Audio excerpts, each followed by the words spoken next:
শীতের সময় বাড়িতে আসার মজাটাই আলাদা। শীতের সময় বাড়িতে আসলে দেখেন কত গাছে বরই হইছে। আমার আম্মু গাছেতে অনেক পাইড়ি খাইছে, তারপরেও গাছ ভরা বরই।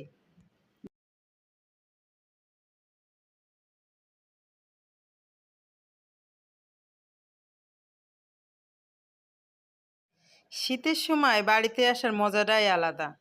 শীতের সময় বাড়িতে আসলে দেখেন কত গাছে বরই হইছে। আমার আম্মু গাছেতে অনেক পাইড়ি খাইছে, তারপরেও গাছ ভরা বরই।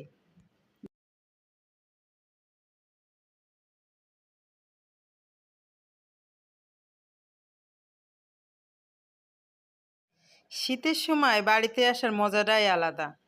শীতের সময় বাড়িতে আসলে দেখেন কত গাছে বরই হইছে। আমার আম্মু গাছেতে অনেক পাইড়ি খাইছে, তারপরেও গাছ ভরা বরই।